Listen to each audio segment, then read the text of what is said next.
මිශ්‍රණ පාඩමේ මිශ්‍රණවල සංඝටක වෙන් කිරීම කියන ඉතාම වැදගත් කොටසක තමයි අද අපි පාඩම පටන් ගන්න. මෙතනින් තමයි අද පාඩම පටන් ගන්නෙ. එතකොට පුතේ, ඔයා දන්නවා මේ මිශ්‍රණයක තියෙන සංඝටක අපිට එකිනෙකින් වෙන් කරගන්න පුළුවන්. ඒක තමයි මිශ්‍රණයක තියෙන ලක්ෂණය. මිශ්‍රණයක සංඝටක කීපයක් තියෙනවා නම් ඔය සංඝටක විවිධ ක්‍රම වලින් වෙන් කර ගැනීමේ හැකියාව තියෙනවා. ඉතින් අපි මේ කොටසෙන් සාකච්ඡා කරන්න සූදානම් වෙන්නේ අන්න එහෙම මිශ්‍රණයක තියෙන සංඝටක වෙන් කිරීමේ ක්‍රම ශිල්ප කීපයක්.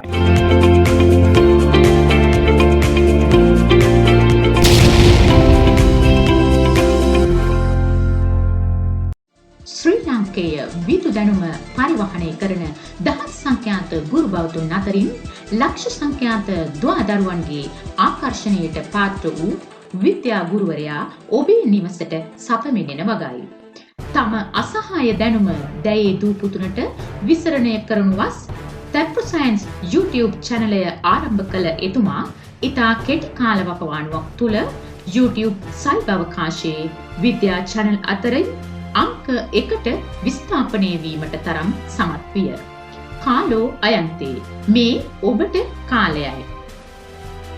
දුරකාල ප්‍රස්ථාර අතරින් ඌනන අනුනර විභාජනයෙන් පරමාණු අණු මවුල ඇවකාඩෝ නියත පසක්කර නිව්ටන්ගේ නියමයන්ට අනුගතව සෛල පටක අවයව පද්ධති අතරින් මස්තිෂ්කයේ පතුලටම කාවදන ඔන්ලයින් විද්‍යා පන්තිය ආරම්භුණා.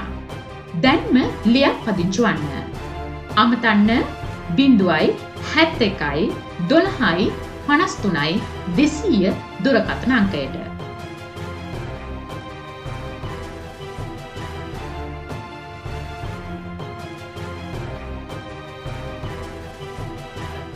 මිශ්‍රණයක සංඝටක වෙන් කරන්න විවිධ ක්‍රම පාවිච්චි කරනවා. මිශ්‍රණයක සංඝටක වෙන් කරන්න විවිධ ක්‍රම පාවිච්චි කරනවා. මම මේ පාඩමේ ආරම්භයේ ඔයාට කිව්වා මතකද? දැන් තේ එකක් කියලා කියන්නේ කිරි තේ එකක් කියලා කියන්නේ මිශ්‍රණයක් නම් ඒකේ සංඝටක ටික අපිට වෙන් කරගන්න පුළුවන් කියලා මං කිව්වානේ. කේක් එකක් කියන්නේ මිශ්‍රණයක්. ඒකේ සංඝටක ටික අපිට වෙන් කරගන්න පුළුවන්. හැබැයි එතකොට ඔයාට හිතුණා කොහොමද සර් ඒක කරන්නේ? කොහොමද මේ මිශ්‍රණයේ කේක් එකේ තියෙන බිත්තර ටිකයි සීනි ටිකයි ඒ ටික කොහොමද ආයෙ වෙන් කරගන්නේ කියලා ප්‍රශ්නයක් අපිට ආවා. හැබැයි පුතේ තියෙනවා විවිධ ක්‍රම ශිල්ප තියෙනවා. ඒ ක්‍රම ශිල්ප පාවිච්චි කරලා අපිට පුළුවන් මේවායෙන් අදාළ සංඝටක ටික වෙන් කරගන්න. හොඳයි. එහෙනම් බලමු මොනවාද මේ ක්‍රම ටික අපිට ඉගෙන ගන්න තියෙන්නේ කියලා. රයිට්. එහෙනම් බලන්න මිශ්‍රණයක සංඝටක වෙන් කරගත හැකි විවිධ ක්‍රමෝපායන් මෙන්න තියෙනවා. මේ බලන්න යාන්ත්‍රික වෙන් කිරීම ලියන්න ඉස්සෙල්ලා අහන්න චුට්ටක්. වාෂ්පීකරණය එහෙම නැත්නම් වාෂ්පීභවනය, පෙරීම, ස්පටිකීකරණය, පුනර්ස්පටිකීකරණය, ද්‍රාවක නිස්සාරණය, ආසවනය, වර්ණ ලේඛ ශිල්ප ක්‍රමය. මෙන්න පුතේ තියෙනවා 8ක්. මිශ්‍රණයක සංඝටක වෙන් කිරීමේ ක්‍රම 8ක් තියෙනවා. මෙන්න මේ ක්‍රම 8 ගැනම අපි වඩා ගැඹුරින් අධ්‍යයනය කරනවා ඉදිරියට. හොඳයි, එහෙනම් ලියන්න ටියුට් එකේ මේ 8 ගැන ලියන්න.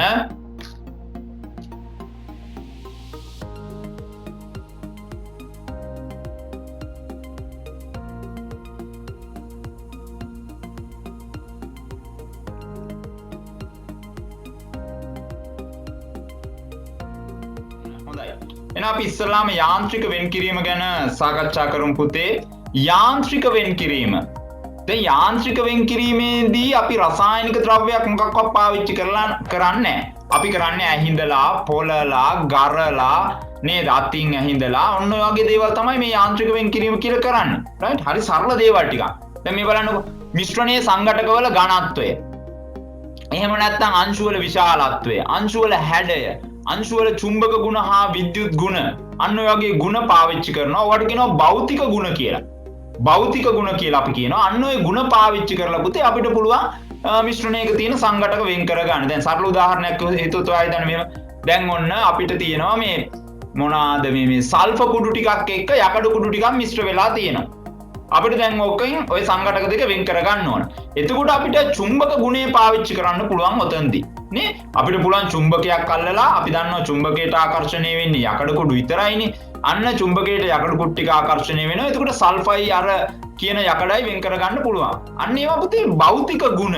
එහෙම නැත්නම් අපි මේකට කියනවා යාන්ත්‍රික වෙන් කිරීම කියලා. එහෙම නැත්නම් අතින් ඇහිඳිනවා. නේ?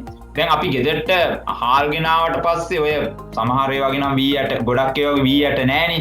හැබැයි අම්මා සමහර වෙලාවට වී ඇට තියෙනවා නම් හාල් වල ඔවා අතින් ඇහිඳිනවා නේ. ඉතින් ඒක යාන්ත්‍රික වෙන්කිරීමක්. ඒක යාන්ත්‍රික වෙන්කිරීම. භෞතික ගුණ අංශු වල හැඩේ තමයි එතනදී බලපවත් වෙන්නේ නේ. ඒ වගේම ඔයා හිතන්නකෝ මැණික් ගන්නකොට මේ මැණික් ගන්නකොට මොකද්ද කරන්නේ? අන්න මැණික් වල ඝනත්වය වැඩි. එතකොට අර මැණික් ගන්න අර වට්ටියක් වගේ එකක් තියෙනවන්නේ. ඕක දාලා අර මේ ගන්නකොට මැණික් තියෙනවා නම් ওই ටික අඩියට යනවා නේ. අර නිකන් බරින් අඩු ඝනත්වයෙන් අඩු වැලි බොරළු ටික උඩට එනවා නේ. අන්න බලන්න ඝනත්වය උපයෝග කරගන්න අවස්ථාවක්. එහෙනම් ඔයා තේරුම් ගන්න ඕනේ යාන්ත්‍රික වෙන්කිරීම කියලා කියන්නේ භෞතික ගුණ උපයෝගී කරගෙන අපි යම්කිසි මිශ්‍රණයක තියෙන සංඝටක වෙන් කරගන්න එකට. හොඳයි. අපි ලියමු එහෙනම්.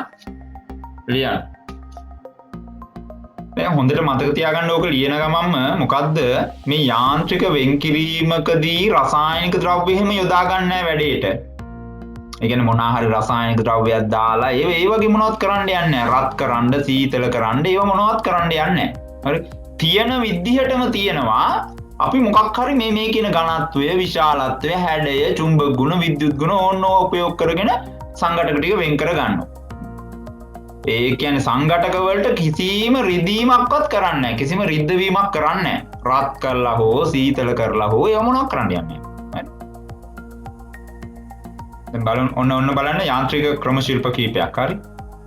දැන් මේ තියෙන අපි මේ එදිනෙදා කරන වැඩනේ මේක නේද පුතේ. මේ සහල් වල ඇති අපද්‍රව්‍ය වෙන් කර ඉවත් කිරීම සඳහා කුල්ලක් මගින් පෙලීම. කුල්ලෙන් අපි පොළනවා නේ. සහල් වල තියෙන අපද්‍රව්‍ය ඉවත් කර ගැනීම සඳහා. එහිදීත් යොදාගන්නේ ඝනත්වයනේ. අපි දන්නවා සහල් සාමාන්‍යයෙන් ඝනත්වයෙන් වැඩි. ඒකට අර බොල් වී හරි මොනවා හරි තියෙනවා නම් ওই ටික අයින් වෙලා යනවා. ඝනත්වයෙන් අඩු ඒවා අයින් වෙලා යනවා. හරිනේ. හරි. ඊළඟට පුතේ දැන් මේ අපි මේ පොල් කිරි නේ පෙරනවානේ. පොල් ඒ මිශ්‍රණයෙන් සංඝටක වෙන් කර ගන්න. හොඳයි.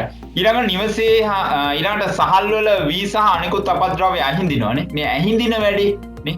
ඇහිඳිනකොට අපිට උපයෝගී වෙන්නේ මොකද්ද? අංශු වල හැඩය නේ. හැඩය සහ විශාලත්වය නේ. විශාලත්වය නේ. නිකන් අපි දැන් වී ඇටත් එක්ක මාකර් ගල් කැටයක් තිබ්බොත් එහෙම අපිට ඒක ටක් ගාලා අඳුර ගන්න පුළුවන් නේ. අන්න ඒ වගේ දෙයක්. ඊළඟ කම්මතේදී වී ඇහිඳීම. කම්මතේදීත් ওই වැඩේ අපි කරනවා. හොඳයි. ඊළඟට ඉතින් මේක නෑබිලියෙන් මේ හාල් ගන්න එක නේ. ගල් ටික ඝනත්වයෙන් වැඩි ඒ ටික රැඳෙනවා. හාල් ටික අපිට මේ භාජනයකට ලබා ගැනීමේ හැකියාව තියෙනවා. ඒකත් යාන්ත්‍රික වෙන්කිරීමක්. ඊළඟට දැන් කුඹුරේ තමයි මේ ගොඩක් මේ යාන්ත්‍රික ක්‍රම පාවිච්චි කරන්නේ නේද? මේ හුලං කිරීම නේ වී හුලං කිරීම කියලා අපි කියන්නේ. මෙහිදී ඝනත්වයෙන් වැඩි වී යට බොල් වී ටික ඝනත්වයෙන් අඩු නිසා ඈතට යනවා. හරිනේ? හරි. ඊළඟ ප්‍රශ්නය අපෙන් අහනවා මේ තවත් භෞතික ක්‍රමයක්. මේ රත්තරන් අඩංගු පසට අපි කියනවා රන් ලෝ පස් කියලා. රත්තරන් අඩංගු පස් තියෙනවා. රත්තරන් පසේ තියෙන අවස්ථා තියෙනවා. එතකොට මේ රත්තරන් අඩංගු පසින් රත්තරන් වෙන් කර ගැනීම සඳහා පාවිච්චි කරන ක්‍රමය අපෙන් අහනවා. මේක කරන්න පුළුවන් පුතේ ගැරීම කියන ක්‍රමය මගින්. ගැරීමෙන්. ඕන ඔය විදිහට ගැරීමෙන් අපිට පුළුවන් මේක වෙන් කර ගන්න. ඔය විදිහට අපිට ගැරීමෙන්. හොඳයි. මේ බලන්නකෝ. ඔන්න මොකද්ද කියන්නේ කියලා බලන්න. මිශ්‍රණයකට තාපය සපයා එහි ඇති අනවශ්‍ය සංඝටක. මිශ්‍රණයකට අපි තාපය සපයලා ඒකේ තියෙන අනවශ්‍ය සංඝටක වාෂ්පීකරණය හෝ වාෂ්පීභවනය. මම අර කිව්වේ වාෂ්පීකරණය හෝ වාෂ්පීභවනය. මගින් වෙන් කරගන්න එක තමයි පුතේ අපි කියන්නේ වාෂ්පීකරණය එහෙම නැත්නම් වාෂ්පීභවනය කියලා. හරිනේ? ඔන්න මම ඔයාලට ආයෙත් කියනවා. මොකද්ද? මිශ්‍රණයක් රත් කරනවා. රත් කරලා ඒකේ තියෙන අනවශ්‍ය සංඝටකය අයින් කර ගන්නවා. දැන් අපේ ලුණු ලේවායක නම් අනවශ්‍ය සංඝටකය තමයි ජලය. එහෙනම් ඔන්න ජලය අයින් කර ගන්නවා. ඒ අයින් කරගන්නේ එක්ක වාෂ්පීකරණයෙන් එක්ක වාෂ්පීභවනයෙන්. හරි? වාෂ්පීකරණයෙන් එක්ක වාෂ්පීභවනයෙන්. එහෙනම් මෙන්න මේකට අපි කියනවා මිශ්‍රණයක සංඝටක වෙන් කර ගැනීමේ තවත් ක්‍රමයක්. එහෙම නැත්නම් වාෂ්පීකරණය එහෙම නැත්නම් වාෂ්පීභවනය. හොඳයි. ලියන්න බලන්න මේක. ඒකෙන් රත් කරලා අනවශ්‍ය එක අයින් කරනවා. හරි? රත් කරලා අනවශ්‍ය එක අයින් කළා දාන්න. රත් කරලා අනවශ්‍ය විශේෂයෙන් ජලය තමයි මේ අයින් කරන්නේ. ජලය තමයි අයින් කරන්නේ. මේක වාෂ්පීකරණය වාෂ්පීභවනය ගැන මතක් වෙන්නකොටම ඔයාලට මතක් වෙන්න ඕන ලුණු ලේවාය. ලුණු ලේවායක වතුර ටික අයින් කරන්නේ වාෂ්පීභවනය. සූර්ය තාපයෙන් ඒ වතුර ටික රත් කරලා වායුව බවට පත් කරනවා. හැබැයි ඒගොල්ලන්ගේ තාපාංකය 100යි 100ට වැඩි අඩු උෂ්ණත්වයේ තමයි මේ වැඩේ වෙන්නේ. එතන ඇත්තටම වෙන්නේ වාෂ්පීභවනය. වාෂ්පීභවනයක් තමයි වෙන්නේ. හොඳයි. අපි යන් ඉදිරියට ඊළඟට අහන ප්‍රශ්නෙත් එහෙනම් මොකද්ද? අපේ මේ ලුණු ලේ වායය සම්බන්ධ ප්‍රශ්නයක්ම තමයි අහන්නේ. ඔන්න බලන්නකෝ. right. මුහුදු ජලයෙන් ලුණු වෙන් කරගන්නේ කවර ක්‍රමයක් මගින්ද? එහෙනම් දැන් මේ තියෙන්නේ අපිට ඔන්න ලේ වායක්. හරි? මේ ලේ වාය අපි දන්නවනේ පුතේ තියෙන්නේ කොහොමද මේ මොනවාද ලියදි විදිහට තමයි තියෙන්නේ. නේ? ලියදිනේ කුඹුරක ලියදි තියෙන්නේ. ආන් ඒ වගේ තමයි මේ ලේ වායේ මුහුදු ජලය පුරවලා තියෙන්නේ. ඉතින් අන්න සූර්ය තාපය ඇවිල්ලා මේකේ තියෙන ජලය අනවශ්‍ය සංඝටකය ඉවත් කරලා දානවා. එහෙනම් මෙතන මොකද්ද සිද්ධිය? මොකද්ද ක්‍රමය? වාෂ්පීභවනය. වාෂ්පීභවනය තමයි සිද්ධිය. ඊළඟට දැන් මතකදර රත්තරන් අඩංගු පස් රන් ලෝ පස් කියලා අපි කිව්වේනේ. රත්තරන් අඩංගු පස් වලින් රත්තරන් ටික වෙන් කරගන්න ගරලා පුළුවන් මේ වැඩේ කරන්න. හැබැයි එතෙන්දී සංසුද්ධ රත්තරන් ගන්න බෑ. එතෙන්දී සංසුද්ධ රත්තරන් ගන්න බෑ. මොකද අර පොඩි වැලි කැට අනම්මනම් තියෙන්න හැකියාව තියෙනවා. හැබැයි සංසුද්ධ රත්තරන් අපිට වෙන් කරගන්න ඕන නම් මේ රත්තරන් අඩංගු මිශ්‍රණයෙන් අපි ඒකට වෙන උපක්‍රමයක් යොදා ගන්නවා. වෙන උපක්‍රමයක්. මේ බලන්න ඒ උපක්‍රමය මොකක්ද කියලා. ඔන්න අපි කරනවා මේ වගේ වැඩ. රන් ලෝ පසට, ඒ කියන්නේ රත්තරන් අඩංගු රත්තරන් ලෝහය අඩංගු පසට රසදිය දානවා. රසදිය දානවා. රසදිය දැම්මට පස්සේ වෙන වැඩේ තමයි රසදියේ දිය වෙනවා රත්තරන් ටික. රසදියේ රත්තරන් දිය වෙනවා. අය වෙන මොනවද දිය වෙන්නේ නැහැ. රසදිය වල දිය වෙන්නේ රත්තරන් ටික විතරයි. අර වැලි ගොඩ ඔයා මතක් කරගන්න පස් ගොඩක් තියෙනවා. මේ පස් ගොඩේ රත්තරන් තියෙනවා. දැන් ඕකෙන් අපිට රත්තරන් ටික වෙන් කරගන්න ඕනේ. මේ පස් ටික සම්පූර්ණයෙන් දිය කරනවා රසදිය වල. රසදිය වල දිය කරනවා. එහෙම දිය කරගත්තම අපි ඒකට නමක් දානවා. අපි කියනවා ඒකට රසදිය රන් සංරසය කියලා. කවි පදයක් වගේ. කවි පදයක් වගේ. රසදිය රන් සංරසය. නම් විශේෂ ද්‍රාවණයක් සෑදී. විශේෂ ද්‍රාවණයක් හැදේ. ඊට පස්සේ අපි මොකද්ද කරන්නේ? මේ සංරසය රත් කරනවා. මේ ද්‍රාවණය රත් කරනවා. රත් කරනකොට රසදිය ටික වාෂ්ප වෙලා යනවා. රසදිය ටික වාෂ්ප වෙලා යනවා. ඉතින් පිරිසිදු රත්තරන් ටික ඉතිරි වෙනවා. පිරිසිදු රත්තරන් ටික ඉතිරි වෙනවා. හොඳයි. එහෙනම් ඒක ලියමු අපි. දැන් මේ එක වෙන් කරගන්න රත්තරන් වෙන් කරගන්න තව ක්‍රමයක්. හරි? රත්තරන් වෙන් කරගන්න තව ක්‍රමයක්. රසදිය රන් සංරසය. කවි පදයක් වගේනේ. රසදිය රන් සංරසය. ඒ කියන්නේ මොකද්ද? රසදිය දිය කරගත්ත රත්තරන් දිය වෙනවා රසදිය වෙන. හරි? ගැටලුවක් නැහැ. රසදිය ටිකට අග්ගාලා වාෂ්ප කරලා දාන්න පුළුවන් පිරිසිදු රත්තරන් ටික ඉතුරු වෙනවා. හරි.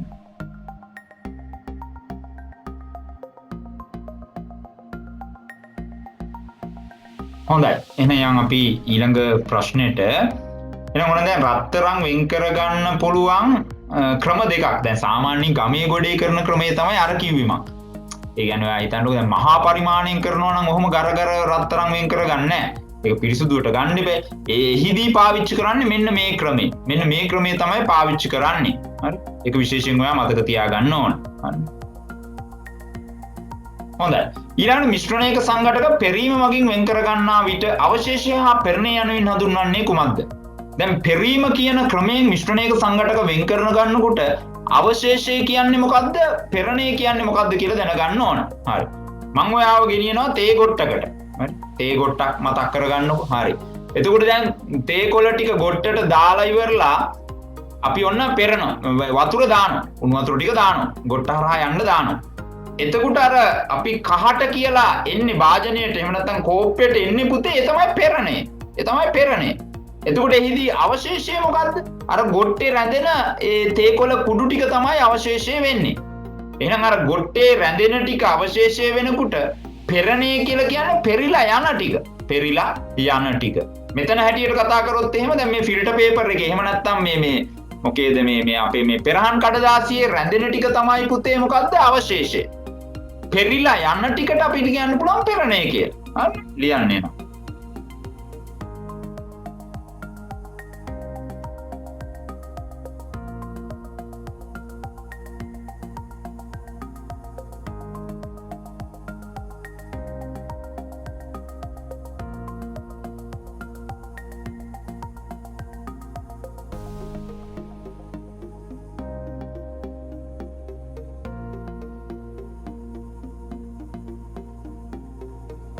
දැන් වචනේම තේරෙනවනේ අවශේෂය කියලා කියන්නේ ඉතිරිය.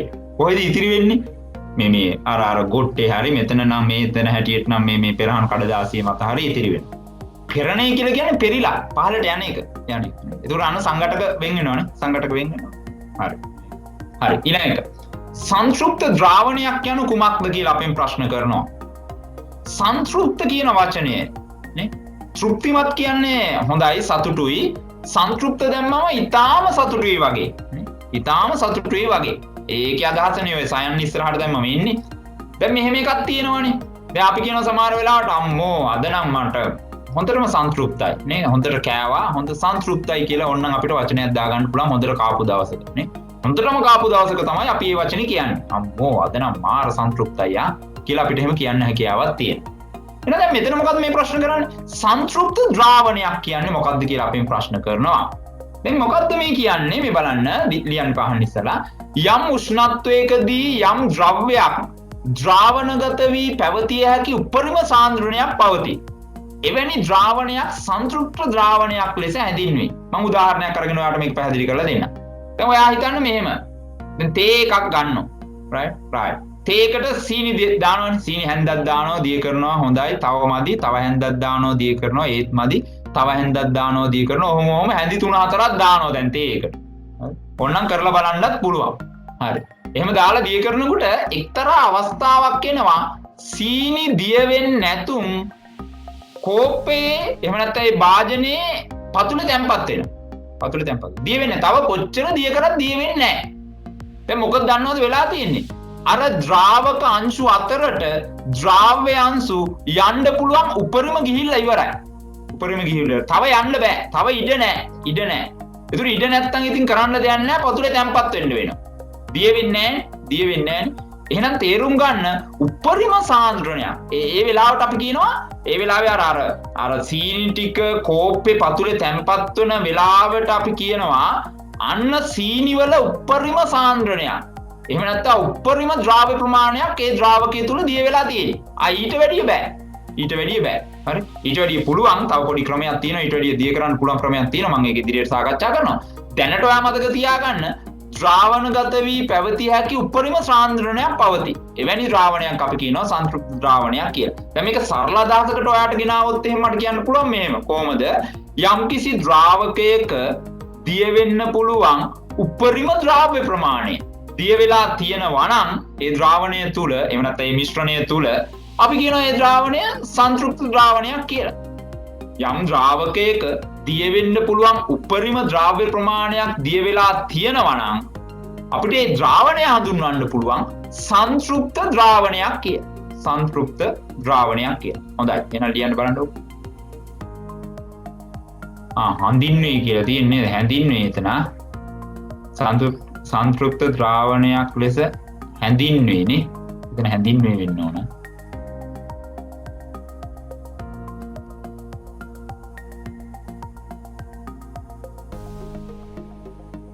දැන් මේ මෙතන හරි වැදගත්. යම් උෂ්ණත්වයකදී කියන්නේ දැන් මතකද අපි ද්‍රව්‍යතාවය ගැන සාකච්ඡා කරනකොට කිව්වා යම් දෙයක් තුල දියවීම සඳහා උෂ්ණත්වය කියන සාධකයේ බලපානවා කියලා ඔයාට. කිව්වනේ. ඒතර උෂ්ණත්වය වැඩි කරාම ඕනනම් තව ටිකක් දී කරගන්න පුළුවන්. ඒක තමයි මං කිව්වා අර උපරිම සාන්ද්‍රණයක් පවතී කියලා කිව්වා මං කිව්වා අර තව ටිකක් ඕනනම් දී කරන්න පුළුවන් ක්‍රමයක් තියෙනවා කියලා. ඒ ඉතින් මොකක්වත් නෙවෙයි උෂ්ණත්වය වැඩි කරනවා. උෂ්ණත්වය වැඩි කරලා යම් ප්‍රමාණයකට දී කර ගැනීම හැකියාව තියෙනවා. මතක තියාගන්න. එහෙනම් ඊළඟ මිශ්‍රණයක සංඝටක වෙන් කර ගැනීමේ ක්‍රමය ඒ තමයි ස්ෆටිකීකරණය. ස්ෆටික කියන්නේ කැටවලට. එහෙමනම් මෙතන මොකද්ද මේ කියන්නේ? කැට කරන මොකක් හරි වෙන්න ඇති. නේ? ඒ කියන්නේ මිශ්‍රණයක තියෙන සංඝටක කැට කරනවා ඇති. නේ? ඒකනේ මේකෙන් අදහස් වෙනවා ඇති. රයිට්. අපි බලමු මොකද්ද මේ කියන්නේ කියලා. මේ බලන්න ලියන්න එපා අහන්න. ඝන ද්‍රව්‍යයක් බවට පත්වන ද්‍රාව්‍යයක් ද්‍රාවණයක පවතින විට සාන්ද්‍ර කිරීම මගින් ඝන ද්‍රව්‍ය වෙන් කර ගැනීමේ ක්‍රමය ස්ෆටිකීකරණය. දැන් මේ ස්ෆටිකීකරණය කියන ශිල්ප ක්‍රමය අපිට යොදා ගන්න පුළුවන් වෙන්නේ ස්ෆටික જાතියක්. ඒ කියන්නේ ඝන ද්‍රව්‍යයක් බවට පත්වන ද්‍රාව්‍යයක්. ඒ කියන්නේ සාමාන්‍ය අවස්ථාවේ ඝන ද්‍රව්‍යයක් බවට පත් වෙලා ඉන්න ද්‍රාව්‍යයක් ද්‍රාවණයක තියෙනකොට එහෙම නැත්නම් දිය වෙලා තියෙනකොට තමයි අපිට පුළුවන් වෙන්නේ ස්ෆටිකීකරණය කියන එක යොදා ගන්න. උදාහරණයක් අරගෙන වැඩි තේරුම් කරලා දෙන්න. දැන් ඔන්න අපි දන්නවා සාමාන්‍ය අවස්ථාවේ ලුණු තියෙන්නේ ස්ෆටික විදියට. සෝඩියම් ක්ලෝරයිඩ් හෙවත් ලුණු තියෙන්නේ ස්ෆටික විදියට. දැන් ඔය ටික මුහුදු ජලයේ දිය වෙලා තියෙනවා. මුහුදු ජලයේ දිය වෙලා තියෙනවා. එතකොට අන්න අපිට ස්ෆටිකීකරණය උතන්ට දාන්න පුළුවන්ද? එතකොට අපි මොකද බලන්න ඕන? ද්‍රාවණයක් තියෙනවා. ද්‍රාවණයේ දිය වෙලා තියෙන්න ඕන ද්‍රාව්‍යයක්. ඒ ද්‍රාව්‍ය සාමාන්‍ය අවස්ථාවේ ඝන විදියට ඉන්න ඕන. ඝන විදියට ඉන්න ඕන. හරිද? ඒ ඔක්කොම සැසඳෙනවා. හරි වැඩේ හරි. එහෙනම් අන්න ද්‍රාවණයක් තියෙනවා. ද්‍රාවණයේ යම්කිසි ද්‍රාව්‍යයක් දිය වෙලා තියෙනවා. ඒ ද්‍රාව්‍ය සාමාන්‍ය අවස්ථාවේ ස්ෆටික විදියටයි ඉන්නේ. එහෙනම් අපිට ස්ෆටිකීකරණය යොදා ගන්න පුළුවන්. දැන් මෙහිදී මොකද්ද කරන්නේ? මෙහිදී කරන්නේ රත් කිරීම. රත් කිරීම කරලා ජලය ටික අයින් කරනවා. එහෙම නැත්නම් ද්‍රාවකය ඉවත් කරනවා. ද්‍රාවකය ඉවත් වෙන්න එතකොට මේ ද්‍රාවණය සාන්ද්‍ර වෙනවා කියලා අපි කියනවා. එතකොට මේක සාන්ද්‍ර වේගෙන එනකොට අවසානයේ අර ස්ෆටික ටික තනි වෙනවා, ඉතිරි වෙනවා. හරි. එහෙනම් මුහුදු ජලයෙන් ලුණු නිෂ්පාදනය කරන්නේ ස්ෆටිකීකරණය. දැන් ඔයා මගෙන් ප්‍රශ්නයක් අහයි. සර් දැන් මුහුදු ජලයෙන් ලුණු වෙන් කරගන්නේ සර්ම ඉස්සෙල්ලා කිව්වනේ වාෂ්පී භවණයෙන් කියලා. ඔව් මං කිව්වා තමයි. වාෂ්පී භවණයෙන් සහ ස්ෆටිකීකරණයෙන් මෙන්න මේ ක්‍රම දෙකම පාවිච්චි වෙනවා. වාෂ්පී භවණයෙන් අර රත් කරලා සූර්ය තාපයෙන් රත් කරලා ද්‍රාවකය අයින් කරනවා. ඒ වගේම ස්ෆටිකීකරණය තුලින් කැට හැදෙනවා. ලුණු කැට නිෂ්පාදනය වෙනවා. එහෙනම් හරිම උත්තරයක් දෙනවා නම් ශ්‍රී ලංකාවේ ලුණු ලේවායක් තුල ලුණු නිෂ්පාදනය කිරීමේදී යොදා ගන්න ශිල්ප ක්‍රම දෙකක් තියෙනවා. එකක් ස්ෆටිකීකරණය, අනිත් එක වාෂ්පී භවණය. ඔය දෙකම යොදාගෙන තමයි ලුණු නිෂ්පාදනය කරන්නේ. හරි. ඊළඟ තව ක්‍රමයක් තියෙනවා. මේ සීනි කර්මාන්තයේදී උක්සීනි කර්මාන්තයේ. එහෙම නැත්නම් අපේ රටේ සීනි නිෂ්පාදනය කරන්නේ උග්ගස් වලින්. ඒතර අන්නේ සීනි නිෂ්පාදනයේදී යොදාගන්නේ ස්ෆටිකීකරණය කියන එක. හොඳට මතක තියාගන්න. හරි. එහෙනම් අපි ලියමු. සීනි කම්මල් වල උක්ෂ්‍ය ද්‍රාවණයකින් සීනි පිළියෙල කරගන්නේ කෙසේද? දැන් දන්නවා ඉතින් කොහොමද කරන්න කියලා ස්ෆටිකීකරණය. හරි. ස්ෆටිකීකරණයෙන් තමයි සීනි නිෂ්පාදනය කරගන්නේ. හොඳයි. එහිදී කරන වැඩේ මෙච්චරයි. උක්සීන් නිෂ්පාදනයේදී භාවිතා කරන්නේ ස්ෆටිකීකරණය. ඒක දැන් කිව්වනේ ඉස්සෙල්ලා. හරි. එහිදී කරන්නේ පුතේ මේ උග්ගස් වල දඬු අඹරනවා. අඹරනකොට මොකද්ද වෙන්නේ? අර උක්ෂ්‍ය එනවා එළියට. ඔය උක්ෂ්‍යයේ සීනි තියෙනවා, වතුරක් තියෙනවා. වතුරක් තියෙනවා නේ. මේ ප්ලෝයමීය යුෂේනේ මේ උක්සීනි වලින් ගන්න අපි උක්සීනි කියලා ගන්නෙ. හරි. එතකොට දැන් මේ උක්දඬු හොඳට අඹරනවා. උග්ගස් වල අර දඬු කඳන් ටික අරගෙන හොඳට අඹරනවා. මැෂින් එකට දාලා අඹරනවා. අඹරනකොට ඔන්න එනවා එළියට. මොකද්ද මේ යුෂේ එනවා. මිශ්‍රණය එළියට එනවා. දැන් මොකද්ද අපි කරන්නේ? මේක රත් කරනවා. රත් කරනකොට මොකද්ද වෙන්නේ? අන්න ජලය ටික වාෂ්ප වෙලා ඉවත් වෙලා යනවා. අන්න සීනි කැට ටික ඉතිරි වෙනවා. මෙහිදී පුතේ ඇයි ස්ෆටිකීකරණය යෙදෙන්නේ? අර සාමාන්‍ය අවස්ථාවේ සීනි තියෙන්නේ ස්ෆටික විදියටනේ. එතකොට මේ ස්ෆටික විදියට තියෙන සීනි ද්‍රාවකයේ තුල දිය වෙලා තියෙනවා. මෙතන නම් ජලය තුල දිය වෙලා තියෙනවා. ඉතින් එහිදී අන්න අපිට ස්ෆටිකීකරණය කියන ශිල්ප ක්‍රමය පාවිච්චි කිරීමේ හැකියාව තියෙනවා. එහිදීත් ඉතින් වාෂ්පීකරණයත් පාවිච්චි කරනවා. වාෂ්පී භවණය නෙවෙයි එහිදී. වාෂ්පීකරණය තමයි එහිදී පාවිච්චි වෙන්නේ. ඒ කියන්නේ ජලයේ තාපාංකයට ලං කරලා, ඒ කියන්නේ සෙල්සියස් 100 දී තමයි ජලය වායුවක් බවට පත් කරලා අයින් කරලා දාන්නේ. හරිනේ? හරි. එහෙනම් තේරුම් ගන්න මෙන්න මේ උදාහරණ දෙක ස්ෆටිකීකරණය සඳහා. ඊළඟට ඔන්න වචනයක් ඊළඟ මිශ්‍රණයක සංඝටක වෙන් කිරීමේ ක්‍රමය පුනර්ස්ඵටිකීකරණය. පුනර්ස්ඵටිකීකරණය. දැන් පුනර්භවය කියන්නේ මොකද්ද? නැවත ඉපදෙනවා කියන එක. එහෙනම් පුනර්ස්ඵටිකීකරණය කියලා කියන්නේ ඒ වගේ අදහසක් තමයි. මොකද්ද පුනර්ස්ඵටිකීකරණය කියලා කියන්නේ?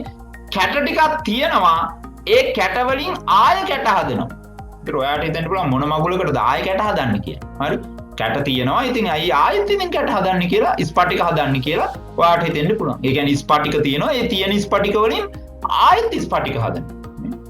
ඒ අයි එහෙම කරන්නේ කියලා ඔයාට හිතෙන්න පුළුවන්. හැබැයි අවුල තියෙන්නේ දරුවෝ මේ තියෙන ස්ඵටික අපද්‍රව්‍ය මිශ්‍ර වෙච්ච ස්ඵටික. දැන් උදාහරණයක් ගන්න. ලුණු ටිකක් තියෙනවා, ලුණු කැට ටිකක් තියෙනවා. ඔය ලුණු කැටවල දූවිලි බැඳිලා අනම්මනම් බැඳිලා අපද්‍රව්‍ය මිශ්‍ර වෙලා තියෙන්නේ. දැන් මට මේකෙන් සංශුද්ධ ලුණු ටිකක් ඕන. අන්න එතකොට අපිට යොදා ගන්න වෙනවා ශිල්ප ක්‍රමය මොකද්ද? පුනර්විස්පටිකීකරණය. පුනර්විස්පටිකීකරණය. බලන්න මේ ලියලා තියෙන එක ස්පටික රූපී ඝන ද්‍රව්‍යයක් ද්‍රාවණගත කර. ඒ කියන්නේ කැට జాතියක් දිය කරලා යලිත් ස්පටික බවට පත් කිරීමේ ක්‍රියාවලිය පුනර්විස්පටිකීකරණය කියලා කියනවා. මෙහිදී වැදගත් වෙන්නේ ඔයා තේරුම් ගන්න අපද්‍රව්‍ය මුසු ස්පටිකමය ද්‍රව්‍ය වලින්. හරි? නිකන් ස්පටික නෙවෙයි. සංශුද්ධ ලුණු ස්පටික තියෙනවා නම් ආයේ මොකටද අපි ආයේ මේ ආයේකින් ස්පටික හදන්නේ? එහෙම නෙවෙයි. අපද්‍රව්‍ය මුසු ස්පටික ද්‍රව්‍ය වලින් දැන් අපද්‍රව්‍ය මුසු වෙලා තිනකොට ඒක මිශ්‍රණයක් වෙනවනේ. හරි. අන්න ඒ වගේ එකකින් අපද්‍රව්‍ය ටික අයින් කරලා සංශුද්ධ ස්පටික ටික ගන්න තමයි මේ පුනර්විස්පටිකීකරණය අපි කරන්නේ. හරිනේ? හරි. අපි මොකද කරන්නේ? මේ දෙකම ලියනවද? නෑ. අපි එකක් ලියමු. ඔයා ලියන්න මං කියන එක. ලියන්න මේ පහළ එක ලියමු.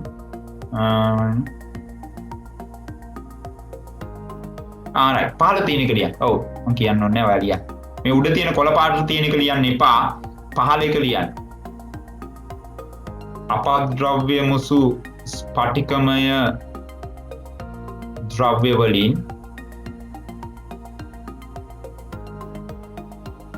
අපද්‍රව්‍ය වලින් තොර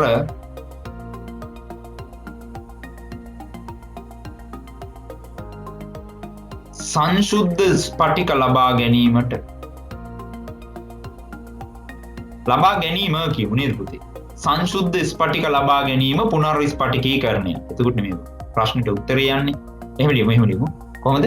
අපද්‍රව්‍ය මුසු ස්පටිකමය ද්‍රව්‍ය වලින් අපද්‍රව්‍ය වලින් තොර සංශුද්ධ ස්පටික ලබා ගැනීම. සංශුද්ධ ස්පටික ලබා ගැනීම පුනර්විස්පටිකීකරණයයි. පුනර්විස්පටිකීකරණය. හොඳට දැන් මේක ඔළුවට දාගන්න ඕන. මොකද්ද දරුවෝ? මේ අපද්‍රව්‍ය මුසු වෙලා තියෙන ස්පටික වලින් තමයි සංශුද්ධ ස්පටික හදන්නේ. දැන් ඔයාව විභාගයට අන්නනෝ මේ පුනර්විස්පටිකීකරණයයි ස්පටිකීකරණයයි කියන දෙක ලස්සනට වෙන් කරලා අඳුර ගන්න. ස්පටිකීකරණයේදී කරේ ස්පටික විදිහට තියෙන දෙයක් සාමාන්‍ය අවස්ථාවේ දිය වෙලා තියෙනවා. එහෙම නැත්නම් යම්කිසි ද්‍රාවණයක දිය වෙලා ඉන්නවා ද්‍රාවණයක. ඒ වගේ වෙලාවක ස්පටික ටික වෙන් කරගන්න තමයි ඒක යොදාගන්නේ. පුනර්විස්පටිකීකරණය යොදාගන්නේ අපද්‍රව්‍ය මුසු ස්පටික. අපද්‍රව්‍ය මුසු වෙලා තියෙන ස්පටික වලින් නැවත සංශුද්ධ ස්පටික ලබා ගැනීම සඳහා. තේරුම් ගන්න. ඊළඟ එකට. හරි. එහෙනම් ඉවරයි. මොනවාද? ස්පටිකීකරණය, පුනර්විස්පටිකීකරණය. මේ දෙන්න ලස්සනට වෙන් කරලා අඳුර ගන්න ඔයාලට දැන් පුළුවන් ඇති කියලා මං හිතනවා. හොඳයි. ඊළඟ ක්‍රමයට යන් ද්‍රාවක නිස්සාරණය. හරි. එතකොට බලමු මේ මොකද්ද ද්‍රාවක නිස්සාරණය කියන්නේ කියලා. හොඳයි. මෙහිදී මම ඔයාලට පැහැදිලි කරලා දෙන්නම්. උදාහරණයක් සහිතව මේක මම පැහැදිලි කරන්නම් ද්‍රාවක නිස්සාරණය කියන එක. හොඳයි. දැන් ඔයා හිතන්න මෙහෙම. යම්කිසි දෙයක් තියෙනවා, ඒ කියන්නේ යම්කිසි ද්‍රාව්‍යයක් තියෙනවා, යම්කිසි ද්‍රාවකයක හොඳින් දිය වෙන්නේ නැහැ. හරි. යම්කිසි ද්‍රාව්‍යයක් තියෙනවා, යම්කිසි ද්‍රාවකයක හොඳින් දිය වෙන්නේ නැහැ. හැබැයි ඒ ද්‍රාව්‍යම තවත් ද්‍රාවකයක වඩා හොඳින් දිය වෙනවා. අර අපි මම මුලින් කියපු ද්‍රාවකයේ වඩා හොඳින් දිය වෙන්නේ නැහැ. එහෙම නැත්නම් දිය වෙන්නෙම නැහැ. වඩා හොඳින් දිය වෙන්නේ නැහැ. හරි. දිය වෙන්නෙම නැහැ. හරි. එහෙම දෙයක් වෙලා තියෙනවා. අර දෙවෙනි ද්‍රාවකයේ තුල වඩා හොඳින් අර ද්‍රාවකය හොඳින් දිය වෙනවා. ඒ වගේම මෙතෙන්දී අපි ලබාගත් ද්‍රාවක දෙක එකිනෙක මිශ්‍ර වෙන්නේත් නැහැ. උදාහරණයක් අරගෙන ඔයාලට මේක කියලා දෙන්නම් මොකද්ද මේ කියන කතාව කියලා. හොඳයි. මේ බලන්නකෝ. ඔන්න අයඩීන් කියන ද්‍රව්‍ය ජලය තුල වඩා හොඳින් දිය වෙන්නේ නැත. දිය වෙනවා යම් තාක් දුරට දිය වෙනවා. හැබැයි වඩා හොඳින් දිය වෙන්නේ නැහැ. ඒතුර මෙතන අයඩීන් තමයි ද්‍රාවකය වෙන්නේ කවුද? ජලය. එහෙනම් මේ ද්‍රාවකයේ තුල අයඩීන් වඩා හොඳින් දිය වෙන්නේ නැහැ. හැබැයි අයඩීන් කියන ද්‍රව්‍ය ඔය සයික්ලෝහෙක්සේන් එහෙම නැත්නම් කාබන් ටෙට්‍රාක්ලෝරයිඩ් වගේ ද්‍රාවකවල වඩා හොඳින් දිය වෙනවා. හරි. එහෙනම් අයඩින් සයික්ලෝහෙක්සේන් එහෙම නැත්නම් කාබන් ටෙට්‍රාක්ලෝරයිඩ් වගේ දේවල් වල වඩා හොඳින් දිය වෙනවා. හැබැයි ජලයේ දිය වෙන්නේ මද වශයෙන්. මෙහිදී අපි පාවිච්චි කරපු ද්‍රාවක එකිනෙක මිශ්‍ර වෙන්නේ නැහැ. ඒ කියන්නේ ජලය සහ කාබන් ටෙට්‍රාක්ලෝරයිඩ් එහෙම නැත්නම් සයික්ලෝහෙක්සේන් කියන දෙන්න එකිනෙක මිශ්‍ර වෙන්නේ නැහැ. ඒ කියන්නේ ජලයයි කාබන් ටෙට්‍රාක්ලෝරයිඩ්ුයි එකට දැම්මොත් ඒ දෙන්න මිශ්‍ර වෙන්නේ නැහැ. එහෙම නැත්නම් ජලයයි සයික්ලෝහෙක්සේන් එකට දැම්මොත් එහෙම ඒ දෙන්න මිශ්‍ර වෙන්නේ නැහැ. අයඩින් වඩා හොඳින් දිය වෙන්නේ එක්ක කාබන් ටෙට්‍රාක්ලෝරයිඩ් වල එහෙම නැත්නම් සයික්ලෝහෙක්සේන් වල. අයඩින් මද වශයෙන් දිය වෙන්නේ ජලයේ. ඔන්න ඔය කරුණු ටික ඔලුවට දාගන්න. එතකොට ඔයා හිතන්න මෙන්න මෙහෙම මිශ්‍රණයක් තියෙනවා. කොහොම මිශ්‍රණයක්ද? අයඩින් ජලයේ දිය වෙලා තියෙන මිශ්‍රණයක්. ඒ කියන්නේ අයඩින් මද වශයෙන් ජලයේ දිය වෙලා තියෙනවා. දැන් ඔයාට ඕන ඔය අයඩින් ටික වෙන් කරගන්න. අයඩින් ටික වෙන් කරගන්න. එහෙනම් අයඩින් ටික වෙන් කරගන්න නම් අයඩින් ජලයට වඩා හොඳින් දිය වෙන ද්‍රාවකයක් හොයාගන්න වෙනවා. ද්‍රාවකයක් හොයාගන්න වෙනවා. ඒකට ಜಾති දෙකක් පාවිච්චි කරන්න පුළුවන්. එකක් සයික්ලෝහෙක්සේන් එහෙම නැත්නම් කාබන් ටෙට්‍රාක්ලෝරයිඩ්. අපි කාබන් ටෙට්‍රාක්ලෝරයිඩ් පාවිච්චි කරමුකෝ. එහෙනම් අන්න අපි දැන් අයඩින් මිශ්‍ර ජල ද්‍රාවණයට කාබන් ටෙට්‍රාක්ලෝරයිඩ් එකතු කරනවා. කාබන් ටෙට්‍රාක්ලෝරයිඩ් එකතු කරනවා. එහෙම එකතු කරාම ළමයි වෙන වැඩේ තමයි මම එන්නම් වීඩියෝ එකට. right? දැන් කාබන් ටෙට්‍රාක්ලෝරයිඩ් එකතු කරාම වෙන වැඩේ තමයි මොකද්ද? කාබන් ටෙට්‍රාක්ලෝරයිඩ් එකතු කරපු ගමන්ම මොකද්ද වෙන වැඩේ? අර මේ ජලයේ හිටියනේ අයඩින්. ජලයේ මද වශයෙන් දිය වෙලා හිටිය අයඩින්. ඔය අයඩින් ටික ඔක්කොම යනවා කාගාවටද? කාබන් ටෙට්‍රාක්ලෝරයිඩ් ගාවට. ඇයි එහෙම යන්නේ? මොකද එයාගේ වඩා හොඳින් දිය වෙන නිසා. නේ අරයාගේ මද වශයෙන් දිය වෙලා හිටිය කරන්න දෙයක් නැති නිසා. අපි එහෙම කියමුකෝ. right? දැන් අන්න ඒ අයඩින් ටික කෙලින්ම යනවා කාගාවටද? කාබන් ටෙට්‍රාක්ලෝරයිඩ් ගාවට. එයා ගාවට ගිහිල්ලා හොඳට එයා දිය වෙනවා කාබන් ටෙට්‍රාක්ලෝරයිඩ් වල. මම මුලින් ඔයාට කිව්වා මේ ගන්න ද්‍රාවක දෙක එකිනෙක මිශ්‍ර වෙන්නේ නැහැ. ඒ කියන්නේ ජලයයි කාබන් ටෙට්‍රාක්ලෝරයිඩුයි එකිනෙක මිශ්‍ර වෙන්නේ නැහැ. එහෙනම් දැන් මොකද්ද වෙන්නේ? මේක ස්තර දෙකක් විදිහට මේ විදිහට වෙන් වෙනවා. ජල ස්තරයේ ඉහළින් ඉන්නවා, අන්න කාබන් ටෙට්‍රාක්ලෝරයිඩ් පහළින් ඉන්නවා. දැන් මේ කාබන් ටෙට්‍රාක්ලෝරයිඩ් වල වඩා හොඳින් අයඩින් දිය වෙලා තියෙනවා. ඊට පස්සේ ගන්නවා බේරුම් පුනීලයක්. බේරුම් පුනීලයක් කියලා කියන්නේ බේර ගන්න තියෙන පුනීලය නේ. මෙන්න මේ වගේ බේරුම් පුනීලයක් අරගෙන ඔය කියන මිශ්‍රණය අපි ඔකට දානවා. දැම්මට පස්සේ මේ විදිහට ස්තර දෙකක් වෙන් වෙනවා. මේ පහළින් තියෙනවා මොකද්ද? අයඩින් මිශ්‍ර කාබන් ටෙට්‍රාක්ලෝරයිඩ් ස්තරය. දැන් ඒක මොකද කරන්නේ? අපි බේරුම් පුනීලයෙන් වෙන් කරගන්නවා. මේ විදිහට වෙන් කරගන්න. වෙන් කරගෙන පොඩ්ඩක් රත් කරනවා. රත් කරපු ගමන් කාබන් ටෙට්‍රාක්ලෝරයිඩ් ටික වාෂ්ප වෙලා යනවා. ඉතිරි වෙනවා කවුද? අයඩින්. අයඩින් ඉතිරි වෙනවා. බලන්න. right ඔන්න අපි වෙන් කරගත්තා. දැන් මේක අපි රත් කරනවා. right ඔන්න අයඩින් අපිට ඉතිරි වෙනවා. පැහැදිලි නේද? හරි. ඉතින් මෙන්න මේ විදිහට පුළුවන් අපිට මිශ්‍රණයක තියෙන සංඝටක වෙන් කරන්න. මේකට අපි කියනවා ද්‍රාවක නිස්සාරණය කියලා. මෙන්න දැන් අයඩින් ද්‍රාවණයයි කාබන් ටෙට්‍රාක්ලෝරයිඩුයි එකතු කරලා මේ විදිහට හොඳට මිශ්‍ර කරලා ඊට පස්සේ අපිට ස්තර දෙකක් විදිහට මේ දෙන්නව වෙන් වෙනවා. ඊට පස්සේ මේ ස්තර දෙකෙන් අවශ්‍ය ස්තරය කියලා කියන්නේ කාබන් ටෙට්‍රාක්ලෝරයිඩ් මිශ්‍රිත අයඩින් ස්තරය අපිට වෙන් කරගන්න පුළුවන්. ඊට පස්සේ ඒක රත් කරනවා. රත් කරාම කාබන් ටෙට්‍රාක්ලෝරයිඩ් ටික වාෂ්ප වෙලා යනවා. අයඩින් ටික ඉතිරි වෙනවා. right? එහෙනම් අපි මේකට මොකක් කියලාද කියන්නේ? ද්‍රාවක නිස්සාරණය කියලා. මෙහිදී වැදගත් වෙන කරුණු කීපයක් තියෙනවා. මොකද්ද? යම්කිසි ද්‍රාවකයක අඩුවෙන් දිය වෙනවා. ඒ ද්‍රාව්‍යම තව ද්‍රාවකයක වඩා හොඳින් දිය වෙන්නත් ඕන. ඒ වගේම මෙහිදී යොදා ගන්න ද්‍රාවක දෙක එකිනෙක මිශ්‍ර වෙන්නත් බෑ. ඔන්න ඔය කරුණු ටික සම්පූර්ණ වුණොත් තමයි ද්‍රාවක නිස්සාරණයෙන් යම්කිසි සංඝටකයක් අපිට වෙන් කර ගැනීමට හැකියාව තියෙන්නේ. හරි. මොනවා ලියන්න ඕනද ඒවා? නෑනේ. හරි. ඔක්කොම දීලා තියෙන්නේ. හරි. මොනවා ලියන්න ඕනේ නෑ. ද්‍රාවක නිස්සාරණයේ භාවිතාව වෙන අවස්ථාව තමයි අපිට අවශ්‍ය වෙන්නේ. හොඳයි. දැන් මේ ද්‍රාවක නිස්සාරණය අපි පාවිච්චි කරා මතක ඇති ඕගොල්ලන්ට අපේ ප්‍රභා සංශ්ලේෂණයේ පාඩම. ප්‍රභා සංශ්ලේෂණ පාඩමේදී පිෂ්ඨ පරීක්ෂාව මතක් කරගන්න.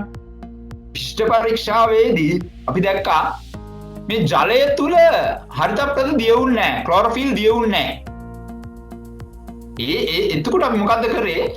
අපි ඕක දිය කරගත්තා එතනෝල් වල. අන්න එහිදී පාවිච්චි උනේ ද්‍රාවක නිස්සාරණ.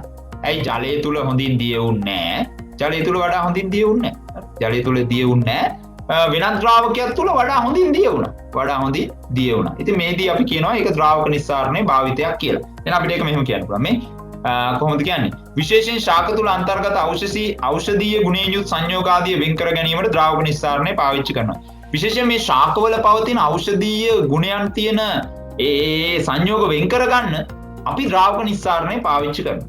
ඒ වගේම මේ දේශීය වෛද්‍ය විද්‍යාව එහෙම නැත්නම් මේ ආයුර්වේදයේ ඖෂධ වර්ග වන තරල සාර ආයුර්වේදයේ පාවිච්චි කරන ඖෂධ විශේෂයක් තරල සාර එහෙම නැත්නම් අරිෂ්ඨ නිෂ්පාදනය සඳහා ද්‍රාවක නිස්සාරණය තමයි පාවිච්චි කරන්නේ. හොඳයි. ඔයාලා ලියන්න අංක 1. භාවිතා වන අවස්ථා මං කියනවා ලියන්න. අංක 1. 1 කියලා දාලා ලියන්න. එමන්දි කොහෙද කරන්නේ? හරි කවන්න. ලියන්නකො. අංක 1. ආයුර්වේද ඖෂධ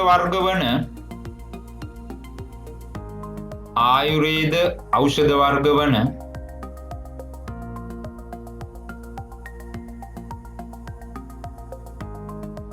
තරල සාර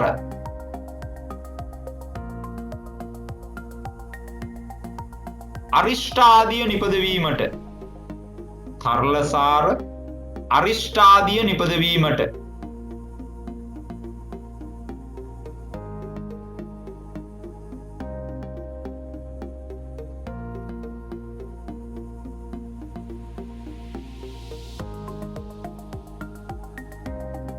හරි තව එකක් ලියන්න ඕන එන්නකෝ ඒ 24 වෙනි පිටුවේ පැල්ලහැට ඉඩ මදිනේ උතන නේද අර ලිබිකන්නස් තියෙන අර ලිබිකන්නස්රි කියලා ඔකට කියන්නේ අපි උපකරණයක් තියෙන අන්නේ උපකරණයෙන් පහළට එන්නකෝ එතන ලියමු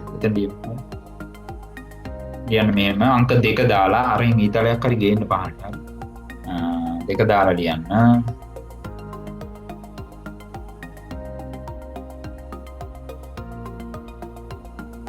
ශාකවල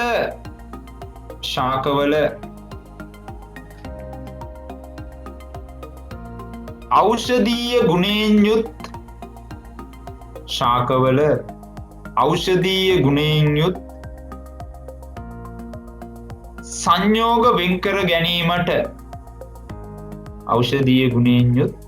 සංයෝග වෙන් කර ගැනීමට චූටි වරහණක්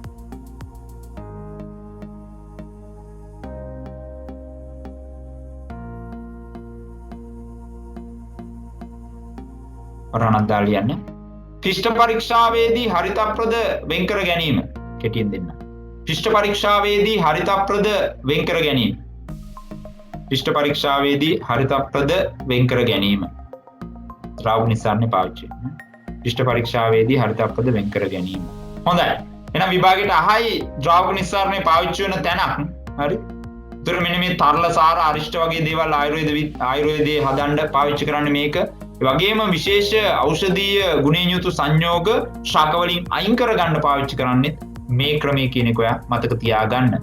අර පිෂ්ඨ පරීක්ෂාවේදී පත්‍රයක් පිෂ්ඨ පරීක්ෂාවට ලක් කරනකොට එතනෝල් පාවිච්චි කරද්දී අපි එතනෝල් වල දී කරගන්නවා හරිතප්‍රද එහිදී සිද්ධ වෙන්නේ ද්‍රාවක නිස්සාරණයක් කියන එක ඔයා මතකේ තියාගන්න ඕන. හොඳයි. අපි යනවා ඉදිරියට. ඊළඟට ආසවණය තවත් මිශ්‍රණයක සංඝටක වෙන් කර ගැනීමේ ශිල්ප ක්‍රමයක් ආසවණය. බලමු මොකද්ද මේ ආසවණය කියන්නේ කියලා. මේ බලන්න. ද්‍රාවණයක් හෝ මිශ්‍රණයක් නැටීමට සලස්වා. ලැබෙන වාෂ්පයේ ඝනීභවණයට ලක් කර සංඝටක වෙන් කිරීම ආසවණය ලෙස හැඳින්වේ. මේදී වචනයක් තියෙනවා නැටීමට සලස්වා කියලා. නටනවා කියන එක තේරුම මෙතන අර වාෂ්පීකරණය වගේ අදහසම ඒ අදහසම තමයි. වාෂ්පීකරණය කියන අදහසම තමයි. දැන් මම එහිදී කිව්වා සෙල්සියස් තමන්ගේ තාපාංකයේදී වායුවක් බවට පත් කරනවා කියලා. යම්කිසි ද්‍රවයක් තාපාංකයේදී වායුවක් බවට පත් කරනවා. ඒකේ හරිම වචනේ තමයි නැටීම. නැටීම කියන එක තමයි හරිම වචනය වෙන්නේ.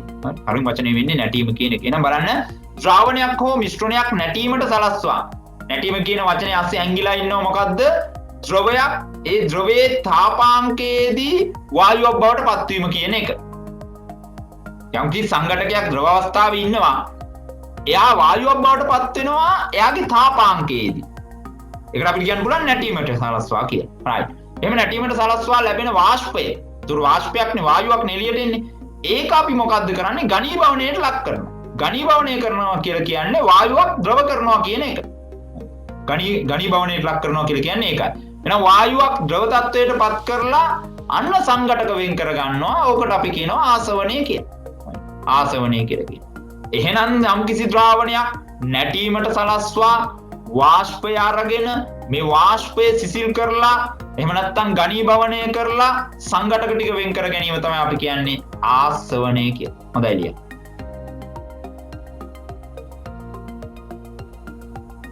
හොඳයි. ඉතින් ඉදිරියට එනවා. මෙන්න ආසවණයේදී පාවිච්චි කරන විශේෂ උපකරණය. ඔයාලා රූප සටහන දීලා තියෙනවා. ආසවණයේදී පාවිච්චි කරන විශේෂ උපකරණය. මෙයාගේ නම තමයි ලිබික් කන්ඩෙන්සරය. ලිබික් කන්ඩෙන්සරය කියලා මෙයාට කියන්නේ. තමන් ආසවණයේදී ඔයාට කිව්වා වාෂ්පයක් තමයි එළියට එන්නේ. ඒක ඝනීභවණය කරන්න ඕන. ඒ කියන්නේ ඒක සිසිල් කරලා වායුව ද්‍රව තත්වයට පත් කරගන්න ඕන. ආන්නේ සඳහා පාවිච්චි කරන උපකරණය තමයි මේ තියෙන්නේ. මේකට කියන්නේ ලිබික් කන්ඩෙන්සරය කියලා. ලිබික් කන්ඩෙන්සරය කියලා. right? ඉතින් මේක වීදුරු උපකරණයක්. මේක වීදුරු උපකරණයක්. ඔයාගේ පාසල් විද්‍යාගාරයේ මේක තියෙනවා. හරි? අදාළ ටීචර්ට හෝ සර්ට කියන්න කරයි සාමාන්‍යයෙන් නේ සාමාන්‍ය කරනවානේ මම නම් පාසලේ අපි කරනවා නේද හැම අවුරුද්දෙම මේ කුරුඳු තෙල් අපි හදනවා. අපි කුරුඳු තෙල් නිෂ්පාදනය කරනවා. ඉතින් කොහොමද කරන්න කියලා මම කියලා දෙන්න. කුරුඳු තෙල් විතර නෙවෙයි එක එක ඒවා හදන්න පුළුවන්. හරිනේ? ආසවණිය තුලින් අපි බලමු ඉස්සරහට ඒක කොහොමද කරන්න කියලා. හොඳයි. කොහොම හරි කමන්න මේ ලිබික් කන්ඩෙන්සරේ තියෙනවා. දැන් මේක නිකන් හරියට මේ බටයක් අස්සේ තව බටයක් තියෙනවා වගේ. හරි. බටයක් අස්සේ තව බටයක් තියෙනවා වගේ. හරි. හොඳට බලන්නකො මේක ඇස්සේ මේ බටේ පිටත වීදුරු බටේ අස්සේ තව වීදුරු බටයක් ඇතුලේ තියෙනවා. හරි. එතකොට අපි දැන් අර මිශ්‍රණය රත් කරනවානේ. රත් කරාම වාෂ්පය එළියට එනවානේ. වාෂ්පය එළියට එනකොට ඒ වාෂ්පය මෙන්න මෙතනින් තමයි ඇතුල් කරන්නේ මේක මේ ලිබික් කන්ඩෙන්සරේ තුලට මෙතනින්. හරි. ලිබික් කන්ඩෙන්සරේ තුලට ඇතුල් කරනවා. ඊට පස්සේ මෙන්න මෙතනින් එළියට එනවා ද්‍රවයක් විදියට. වාෂ්පය මේ පැත්තෙන් දානවා. මේ පැත්තෙන් ද්‍රවයක් විදියට එළියට එනවා. ඒ කියන්නේ ඝනීභවණය වෙනවා. එහෙනම් දැන් වාෂ්පය මෙහෙන් දානකොට වාෂ්පය සිසිල් වෙන්න ඕන. වාෂ්පය සිසිල් වෙන්න ඕන. එහෙනම් වාෂ්පය සිසිල් වෙන්නේ කොහොමද? එහෙනම් අර පිටත තියෙන වීදුරු බටෙන් අපි යවන්න ඕන සිසිල් ජලය. පිටත තියෙන වීදුරු බටෙන් අපි සිසිල් ජලය යවන්න ඕන. මේ වාෂ්පය සිසිල් කරගන්න එහෙම නැත්නම් ද්‍රව තත්ත්වයට පත් කරගන්න නම්. ඒ සඳහා අපි මෙතනින් තියෙනවා චූටි බටයක්. ඔතනට සෙට් කරනවා අපි සිසිල් ජලය ලබා දෙන ඒ වතුර ලබා දෙන මොකක් හරි හෝස් බටයක් හරි මොකක් හරි උතනට සෙට් කරනවා. මේ ජලය ඇතුල් කරනවා. සිසිල් ජලය තමයි ඇතුල් කරන්නේ මෙතනින්. ඒ ජලය ටික මේ පිටත වීදුරු බටේ දිගේ ගිහිල්ලා මෙතනින් එළියට එනවා. මෙතනින් එළියට එන්නේ උණු ජලය. මෙතනින් එළියට එන්නේ උණු ජලය. එක අවුරුද්දක අහනවා මේ රූප සටහන දීලා සිසිල් ජලය ඇතුල් කරන්නේ කොතනින්ද? ඒ කියන්නේ මෙතනින්ද කියලා. මතක තියාගන්න වාෂ්පය ඇතුළු කරන තැනින් එළියට එන්නේ උණු ජලය. මෙතනින් තමයි අපි සිසිල් ජලය ඇතුළු කරන්නේ. මෙතනින් තමයි සිසිල් ජලය ඇතුළු කරන්නේ. ඒක හොඳින් මතක තියාගන්න. හරිද? එහෙනම් මෙන්න මේක තමයි ලිබික් කන්ඩෙන්සරේ කියලා කියන්නේ. හරි. ඔව් අහන්න පුතේ. මේ ඕක දාපු සැනීම දාපු සැනීම කියලා කියන්නේ මෙතනින් එන වාෂ්ප ප්‍රමාණය සහ මෙතනින් ලබා දෙන මේ සිසිල් ජලයේ තියෙන සිසිලන ප්‍රමාණය මත ඒකේ සීතල ප්‍රමාණය මත තමයි ඒක තීරණය වෙන්නේ. right? අපිට මෙතනින් ටිකක් ගොඩාක් සීතල වතුර මෙතනින් දාන්න පුළුවන් නම් ඒ වගේම වාෂ්පය ගොඩක් වේගයෙන් නැතුම් හෙමින් ඇතුල් කරන්න පුළුවන් නම් අපිට ඉක්මනට ද්‍රවය ලබා ගන්න පුළුවන්. ලබා ගන්න පුළුවන්. විශේෂයෙන්ම වැදගත්ම කාරණේ තමයි මෙතනින් ලබා දෙන මේ ජලයේ තියෙන සිසිල් තත්වය. ජලය රත් වෙලා තිබ්බොත් එහෙම මෙතන හරියන්නේ නැහැ. ටිකක් වෙලා යනවා මේ ඝනීභවණය සිද්ධ වෙන්න. හරි. ඒතර මට තව දෙයක් කියන්න ඕන. දැන් මේක තමයි අර ගමේ ගොඩේ කසිප්පු පෙරන්න පාවිච්චි කරන්නේ. හරි. දැන් ඔයා අහලා ඇති ඔය ටීවී එකකින් පෙන්නනවනේ පුතේ ඔය කසිප්පු පෙරන තැන්වල මේ කසිප්පු කියලා කියන්නේ මද්දසාරයක්නේ. දැන් ඔය පෙරන තැන්වල ඒ වැටලීම් කරනකොට එන්න ගංගවල් ගාව, ඔය වල් ගාව තමයි ඔය වැටලීම් කරලා මේගොල්ලන්ව අල්ලගෙන එන්නේ. එහෙම නැත්නම් මේ බඩු බාහිර ආදී අරගෙන එන්නේ. එතකොට කසිප්පු පෙරීමේදී සිද්ධ කරන්නේ ආසවනයක්ම තමයි. ආසවන ක්‍රියාවලියම තමයි මම ඉදිරියේදී කියන්නම්. හරි. ආසවනයේ ක්‍රියාවලියම තමයි. එහිදී දැන් ඒගොල්ලන්ට මේ ලිබික් කන්ඩෙන්සර් හොයාගන්න බෑනේ. ලිබික් කන්ඩෙන්සර් හොයාගෙන ඒ වැඩේ කරන්න බෑ. මොකද ඒගොල්ලන් අර පළතුරු හරි මොනවා හරි දාලා එක එක කතා කියනවා කම්බි මොනවාද අරවා දානවා මැරිච්ච සත්තු දානවා මන් දන්නේ නැහැ ඒව මොනවාද කියලා කුණු වෙච්ච එළවලු පළතුරු දානවා කියන කොහොම හරි කමන්නේ ඒක හදනකොට අර එළියට එන වාෂ්පය සිසිල් කර ගැනීම සඳහා ඒගොල්ලන්ට ලිබික් කන්ඩෙන්සර් නැහැ. ඒගොල්ලන් මොකද්ද පාවිච්චි කරන්නේ? ඒගොල්ලන් පාවිච්චි කරන්නේ තඹ දඟරයක්. තඹ දඟරයක්. හරි. තඹ කියලා කියන්නේ හොඳට තාපය උරා ගන්න පුළුවන් දෙයක්. හරි. එතකොට තඹ බටයක් අරගෙන ඒ බටේ අස්සෙන් වාෂ්පය යවනවා. එතකොට ඔය තඹ බටය වටේට සීතල තියෙන්න එපා. වතුර ගිල්ලන්න එපා. අන්න ඒ සඳහා තමයි ඒගොල්ලන් මොකද්ද යොදාගන්නේ අර ජල පහරක් අසල ඔය වැඩේ කරගත්තම ඒගොල්ලන්ට ලේසි. මොකද අර තඹ බටේ වතුර ගිල්ලන්න පුළුවන්. වතුර ගිල්ලන්න පුළුවන්. එතකොට එහා පැත්තේ තඹ බටේ එහා පැත්තෙන් එළියට එනවා. අන්න කසිප්පුව හරි එහෙම නැත්නම් ඉතිල් මැදිසාරේ එළියට එනවා. හරි. එතකොට එහිදී ඒගොල්ලන් පාවිච්චි කරන්නේ තඹ බටයක්. ඉතින් බොහෝ අර මේ මොනවාද මේ කුරුඳු නිෂ්පාදනය කරනකොටත් ඔය වගේ තඹ බටයක් පාවිච්චි කරන අවස්ථා තියෙනවා. බොහෝ අර ස්වයං රැකියාවක් විදිහට කුරුඳු තෙල් නිෂ්පාදනය කරන අවස්ථාවල කොහොමද ඉතින් විද්‍යාගාරයේ හරියට වැඩේ කරනවා නම් ලිබික් කන්ඩෙන්සරේ තමයි මේකට වඩා සුදුසු උපකරණය වෙන්නේ. හොඳයි. එහෙනම් ලියන්න. මිශ්‍රණයක් රත් කළ විට පිටවන වාෂ්පය සිසිල් කර ගැනීමට ලිබික් කන්ඩෙන්සරේ වචන මතක තියාගන්න ලිබික් කන්ඩෙන්සරය භාවිතා කරන්න. මේකේ මේ අවස්ථා ජලය ඇතුළු කරන්නේ කොතෙන්ද? මේ මෙතන ලියාගන්න පුතේ සිසිල් ජලය කියලා. එතකොට ඔයාලට වැඩි පැහැදිලි වෙයි. සිසිල් ජලය ඇතුළු කිරීම.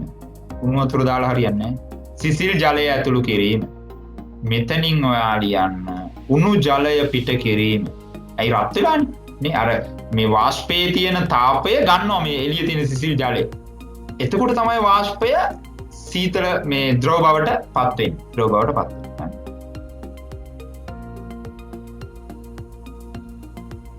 මම නම් මේකදි කරන්නේ මොකද්ද? ඉස්කෝලේදී මේ අර සිංක් එකකින් එන ටැප් එකකින් එන වතුර බටේට බටයක් ගහලා ඉවරලා ඒ බටේ ගහනවා කෙලින්ම මෙතනට.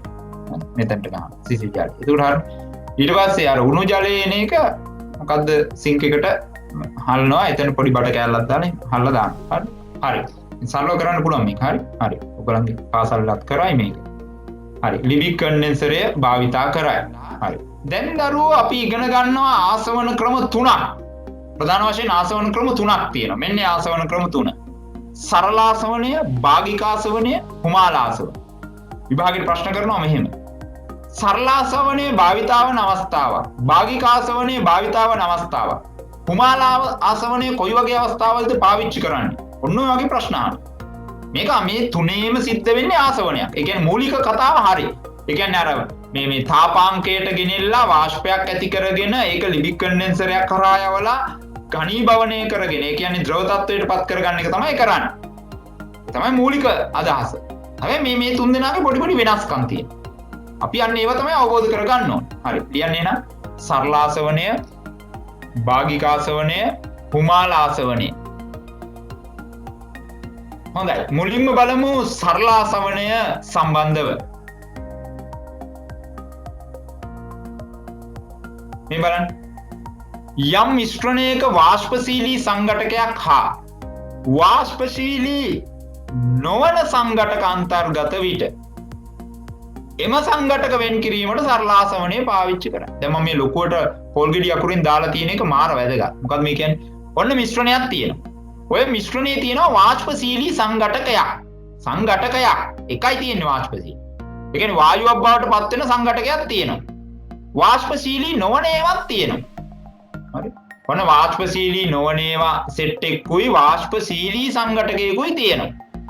අන්න ඒ වගේ වෙලාවක අපි පාවිච්චි කරනවා මේ මිශ්‍රණයෙන් අර වාෂ්පශීලී සංඝටකය වෙන් කරගන්න සරල ආසවනය. සරල ආසවනය පාවිච්චි කරනවා. right ලියන්න මම කියලා දෙන්නම් මේ. දැන් මම මේ highlight කරලා තියෙනවා මාර වැදගත්. හරි.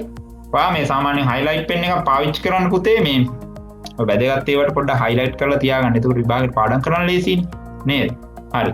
එහෙනම් මෙතන වැදගත් කැලි දෙක මේ දෙක. හරි. වාෂ්පශීලී සංඝටකයක් හා වාෂ්පශීලී නොවන සංඝටක අන්තර්ගත විට එම සංඝටක වෙන් කිරීමට සරලාසවනේ භාවිත කරනවා.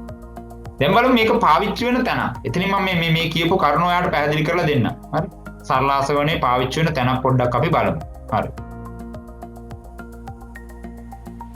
බලන්න සරලාසවනේ පාවිච්චි කරන්න පුළුවන් අපිට මේ ලින්ජල සාම්පලයක්. ඒ කියන්නේ දැන් ඔන්න ලිඳකින් ගන්න වතුර ටිකක්. ලින්ජලයේම ඕනේ නැහැ මේ අපේ ගෙදර අපි බොණ්ඩ ගන්න වතුර ටිකක් උනත් මේ සඳහා පාවිච්චි කරන්න පුළුවන්. අපි කියමුකෝ ලින්ජලය කියලා. හරි. ඔන්න ලින්ජලය ටිකක් ගන්න. දැන් බලන්න ඕනේ මොකද්ද? මේකේ තියෙන වතුර ටික වෙන් කර ගන්න. ඒතර ඔයා මගෙන් හයි සර් ඉතින් වතුර තමයි තියෙන්නේ. තව මොනවත් නැහැනේ ඔකේ කියලා. එහෙම හිතනවද? නෑ. ජලය කියලා කියන්නේ මිශ්‍රණයක්. අපි සාමාන්‍ය එදිනදා ජීවිතේ පාවිච්චි කරන ජලය කියන්නේ මිශ්‍රණයක්.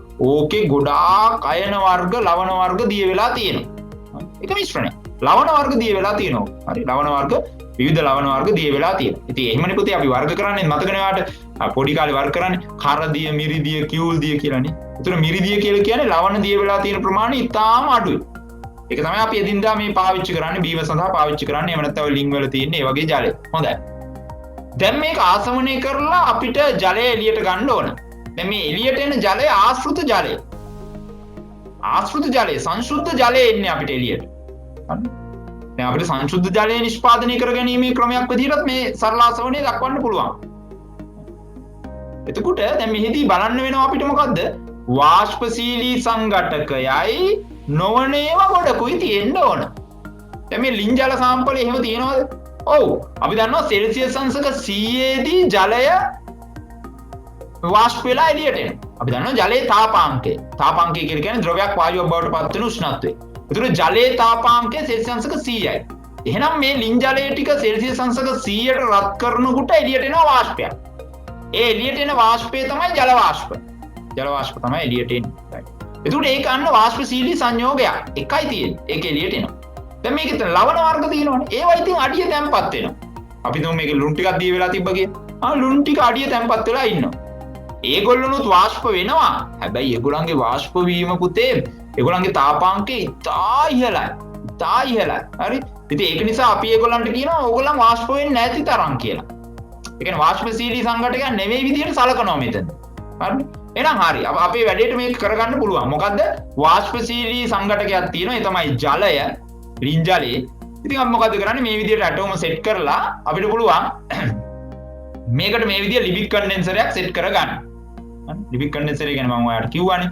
ඉතින් උෂ්ණත්ව මානයකුත් ඔය විදිය පැත්තකින් සෙට් කරගත්තා නම් වැඩි ලේසි. සෙල්සියස් අංශක 100 වගේ එනකොට ඔන්න වාෂ්පය පිට වෙනවා. එහෙනම් 100 දී තාපාංකය එක් ද්‍රව්‍ය වලට නිශ්චිතයි. ඒක ආයේ වෙනස් වෙන්නේ නැහැ. ජලයේ තාපාංකයයි, රසදිය වල තාපාංකයයි, යකඩ වල තාපාංකයයි සමාන වෙන්නේ නැහැ කවදාවත්. ඒවා වෙනස්. හරි? හරි. එහෙනම් දැන් ජලයේ තාපාංකය 100යි. එහෙනම් ඔන්න 100 දී එළියට එනවා ජල වාෂ්ප ටික ලිබික් කන්ඩෙන්සරය හරහා යනවා. මේ පැත්තෙන් ආශ්‍රිත ජලය එළියට එනවා.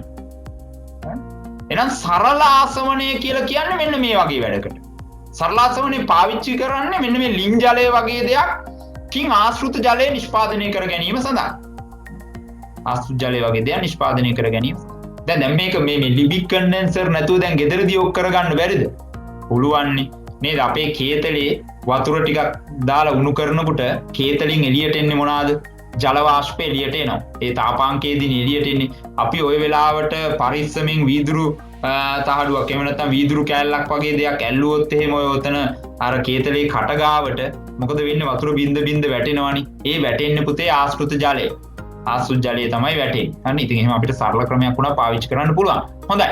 එහෙනම් මම හිතනවා ඔයා තේරුම් ගත්තා කියලා. මොකද්ද මේ සරලාසවණය කියන්නේ සහ සරලාසවණය පාවිච්චි වෙන අවස්ථාව.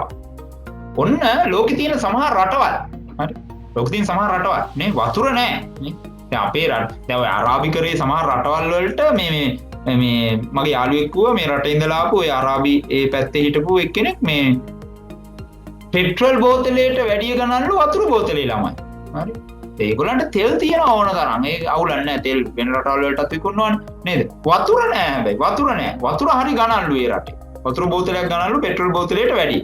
ඉතින් අපේ රට ගැන හිතන්නකෝ නේද? අපි කොයිතරම් වාසනාවන්ත රටක්ද නේද? අපිට වතුර කියන එක අපිට මහා අවුලක් නැහැ. ඒ අවුල් තියෙන පැති තියෙනවා. එහෙම එකක් නෙවෙයි මං කියන්නේ. කියන්නේ ලොකු නිකන් අවුලක් නැහැනේ. හරි. ඒතර මේ බලන්න ලෝකේ සමහර රටවල් මුහුදු ජලය භාවිතා කර පානීය ජලය ලබා ගැනීමට සරලාසවණේ භාවිතා කරා.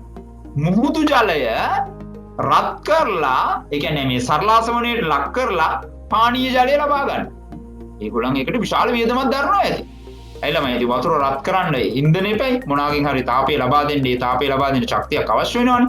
එහෙනම් අන්න ඉන්ධන වලින් මේ මොනවා හරි ඉන්ධනයකින් වතුර රත් කරලා මේ ඒ කියන්නේ සරලාසවණේට ලක් කරලා පානීය ජලය ගන්නවලු ඒගොල්ලෝ. පානීය ජලය ලබා ගන්නවලු. රයිට්. එහෙනම් මතක තියාගන්න එහිදීත් යොදාගන්නේ සරලාසවණේ කියන එක. හොඳයි. අපි ලියන්න ඕනද මේක නෑනේ. නෑනේ. හරි. එහෙනම් ඒක ඉවරයි. යා සරලාසවණේ ඉවරයි. ඊළඟට යනවා භාගිකාසවණය සම්බන්ධව සාකච්ඡා කරන්න. දැන් භාගිකාසවණේ භාගික කියන වචනේ කියපු දැක්ක එක මම ඔයාලට හිතනවා සර් මේ භාගිකාසවණය කරන වැඩක්ද දන්නේ නැහැ කියලා හිතෙන්න පුළුවන්. හරි. නෑ එහෙම ගන්න නෙවෙයි. රයිට්. භාගිකාසවණේ කියලා කියන්නේ සරලාසවණයට වැඩිය වෙනස් කතාවක්. ඔන්න බලන්නකෝ. මේ බලන්න.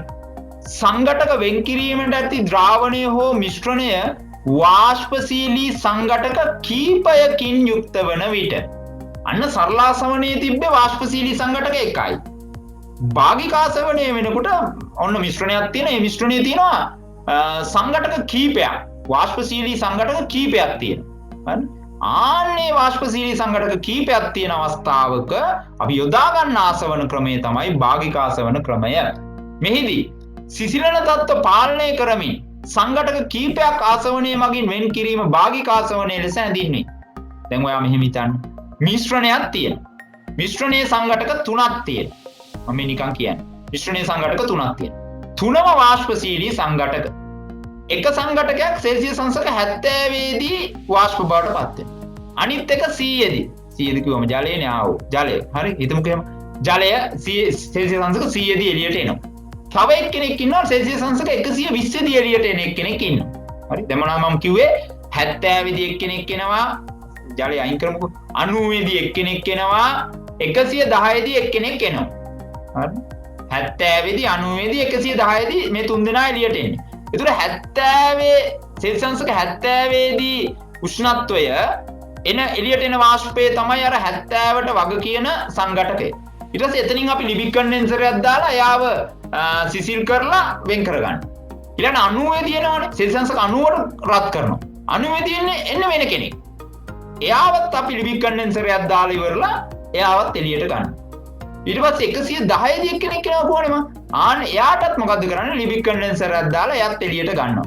අන්න බලන්න මිශ්‍රණයක් තියෙනවා. ඒකේ සංඝටක කීපයක් තියෙනවා. ඒ සංඝටක වාෂ්පශීලී සංඝටක. ඉතින් ඒගොල්ලන්ගේ තාපාංක එකිනෙකින් වෙනස් වෙනවා. ඒ තාපාංකවලදී ඒගොල්ලන්ව වෙන් කර ගන්නවා. ආසවණයේ මගින්. එතකොට මේ ආසවණයට අපි කියනවා මොකද්ද? භාගික ආසවණය කියලා. හරි. සිසිලන තත්ත්ව පාලනය කරනවා මේදී. රයිට්. හරි. බලමු අපි මේක කොහොමද කරන්නේ කියලා. එහෙනම් ලියන්න.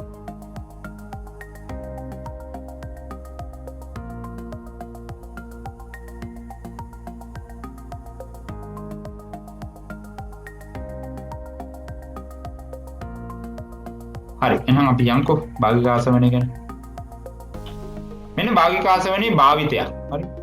භාගික ආසවණේ පාවිච්චි කරනවා මේ බොර තෙල් වලින් පෙට්‍රල්, ඩීසල්, භූමි තෙල් නේ වගේ දේවල් වෙන් කර ගැනීම සඳහා. නේ. දැන් ඔයා අහලා ඇති දැන් අපිට කියනවා මේ ප්‍රවෘත්ති වලට එහෙම මේ බොර තෙල් බැරල් එක මිල ඩොලර් මෙච්චරයි ගා කියනවා. රයිට්. ලංකාවට සමහර වෙලාවට බොර තෙල් ගෙන්නනවා. එහෙම නැත්නම් පෙට්‍රල්, ඩීසල් වෙන වෙනම ගෙන්නන අවස්ථාවක් තියෙනවා. එතකොට බොර තෙල් ලංකාවට ගෙන්නවුවොත් ඒ බොර තෙල් අපි පිරිපහදු කරනවා කියලා එකක් කරනවා. ඒකේ අදහස බොර තෙල් භාගික ආසවණයට ලක් කරනවා. මේ කරන්නේ සපුගස්කන්ධ ප්‍රදේශයේ බොර තෙල් පිරිපහදු කරන්නේ. පිරිපහදු කරලා අපි එතනින් පෙට්‍රල්, ඩීසල්, භූමි තෙල් මොනවාද LP වායුව නේද? එහෙම නැත්නම් ඩ්‍රෝ පෙට්‍රෝලියම් වායුව, තාර, අනම්මනම්, ග්‍රීස් ඔක්කොම හදාගන්නේ ඒකෙන් තමයි. හොඳයි. එහෙනම් මෙන්න බලන්න බොර තෙල් යන හයිඩ්‍රෝකාබන සංඝටක රාශියක මිශ්‍රණයකින්.